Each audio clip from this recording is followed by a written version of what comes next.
O sea, ante la pregunta ¿para qué sirve la filosofía?, uno busca en realidad en los clásicos de la historia de la filosofía las respuestas típicas o tradicionales. Y en ese sentido la filosofía siempre tiene que ver con el uso de la argumentación, con el uso de la racionalidad. O sea, la filosofía es una forma de pensar, pero esa forma de pensar ha sido como asociada a lo largo de la historia de la filosofía a las formas, si quieren, más lógicas, ¿no?, deductivas, matematizantes de nuestro pensamiento. Parece importante hacer esa diferencia, que cuando se hace filosofía se piensa de una manera diferente a las formas del pensamiento cotidiano, ¿no? Pero ¿qué pasa? Si esa forma diferente es una forma únicamente lógica, en algún punto termina encontrándose con aquello de lo que se supone que se diferencia, porque esa lógica y esa argumentación la usamos todo el tiempo, y la usamos todo el tiempo incluso en la vida cotidiana. Por eso lo interesante de la filosofía es que en realidad llega un momento en que ese pensamiento va tan a lo profundo, no porque sea lo profundo mejor, sino porque va como descubriendo, o sea, sacándole coberturas cada vez más a las cosas que se nos presentan en lo cotidiano como inamovibles, como naturales, y lo que va haciendo al revés de la lógica es provocar una especie de locura, una especie de irracionalidad general, donde todo lo que hasta ese momento parecía encajar de modo exacto junto al resto de las otras situaciones, empieza de algún modo a perder sentido. ¿Para qué sirve la filosofía? Para perdernos, entonces. O sea, para animarnos a desconectar. Entendiendo que conectar supone todo un ejercicio lógico, calculatorio, que garantiza el buen funcionamiento de las cosas. O sea, si en la vida cotidiana todo funciona como se debe, la filosofía pone el freno y genera entonces una especie de terror del pensamiento que se encuentra repentinamente con que todo lo que tenía sentido empieza a disolverse. La filosofía nos arroja en el sinsentido del cual venimos y frente al cual el ser humano no ha hecho otra cosa que tratar de encontrarle una solución.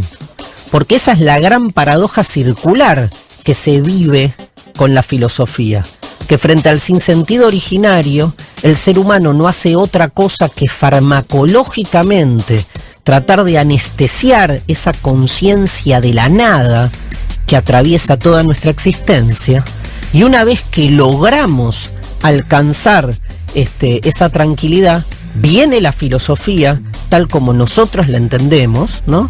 Y digo esto porque hay otras formas ideológicas de hacer filosofía, yo qué sé, Santo Tomás de Aquino, va por otro lado, digo, hay otras formas de la filosofía, incluso autores que nosotros mismos podemos, digo, hay interpretaciones de Nietzsche que lo leen muy distintos a nosotros, pero digo, desde dentro de nuestra concepción viene la filosofía con la intención provocativa de desarmar lo estable. ¿Para qué? Para devolvernos en la angustia del sinsentido del que provenimos, y aunque les parezca extraño, liberarnos. Liberarnos, uno podría decir, porque nos devuelve a nuestra percepción originaria, puede ser, a nuestra condición originaria. Puede ser, sería eso una especie como de vocación por lo auténtico. Pero la idea de autenticidad nos hace ruido también, porque supone una zona más genuina, y lo genuino suena gen, ¿no? Suena algo como natural, y lo natural acá está absolutamente resquebrajado. Yo creo que la pelea es contra la cotidianeidad, porque la cotidianeidad no es más que el sistema o conjunto de situaciones que lo que hacen es tratar de apaciguar el sinsentido azaroso y vertiginoso de lo que somos, pero con el objetivo, y acá viene, me parece, la diferencia, de someter, de sujetar, de posicionar un interés por sobre el resto, Digo, en definitiva, la farmacología de la cultura no es en el fondo más que otra forma industrializada de desarrollo empresarial. Y cuando digo empresa no hablo de una empresa en particular, hablo de esas formas, digamos, de acumulación que aprovechan cualquier situación con un objetivo propio. Y en nombre de una universal salvación de lo humano, lo único que hacen es salvarse a sí mismos, ¿no? Entonces hay algo en la filosofía cuando cuestiona y propone el retorno de la angustia frente a esa tranquilidad casi neutra o fría de lo cotidiano, profundamente político. La angustia es política. Tiene un componente fuertemente político porque nos arroja a la contingencia, y la contingencia siempre es liberadora. Bueno, tenemos a alguien en línea, ¿no?, que se va a animar a contestar la pregunta ¿para qué sirve la filosofía? Sí, ¿con quién hablo? Hola, buenas tardes. Buenas tardes, Victoria habla. Victoria, ¿cómo estás? Sí, bien, muy bien. Bueno, ¿estabas escuchando el programa? Sí, claro que sí. Qué lindo. Escúchame, ¿y tenés una posible respuesta a la pregunta ¿para qué sirve la filosofía? Sí, tengo una posible respuesta que la pensé recién cuando la preguntaste vos. No la googleaste como no, para nada, tampoco no. Tenía una teoría de por qué, para qué sirve. Pero me puse a pensar y quizás podría ser, pensando la filosofía como un acto puramente humano, sí, que sirve para salirse de lo humano, capaz. Quizás. Mira vos, ¿hacia dónde? Hacia el lado del ser. Del ser, que siempre es previo claro, al humano. Ser, ¿no? porque yo entiendo el humano como ese ser que no puede ser pura todo el tiempo. Que no puede ser en esencia. No puede ser en esencia todo el tiempo. Claro. Las plantas, por ejemplo, sí lo son. Son todo el tiempo plantas y... No sé si se entiende lo que digo. Se entiende perfectamente, yo te entiendo perfectamente porque bueno, pienso, hago los mismos razonamientos que vos y por eso vos llamaste un martes a las 7 de la tarde un programa de filosofía. Pero claro, está claro que las plantas, que las piedras, esos amiguitos con los que convivimos permanentemente son y nada más. Nosotros tenemos la tragedia que tener que con nuestro ser realizarlo, hacer algo, ¿no?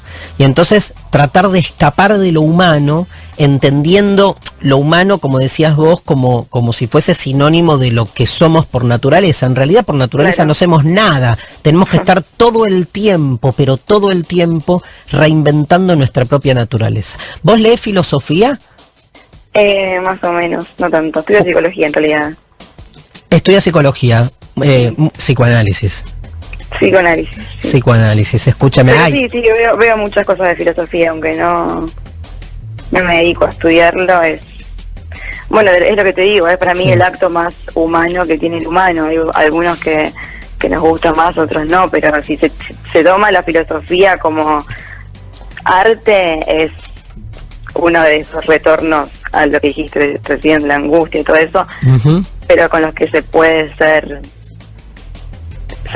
simplemente, digamos. Escúchame, ¿y te acordás cuál fue tu primera pregunta filosófica, así tipo de chica, que te hiciste una pregunta que te angustió y dijiste, o la que recuerdes, ¿no? Como de las primeras. Una pregunta muy boluda, de la que se ríe mucho Mariana Pichot siempre, es ¿qué hubiese pasado si yo no hubiese nacido?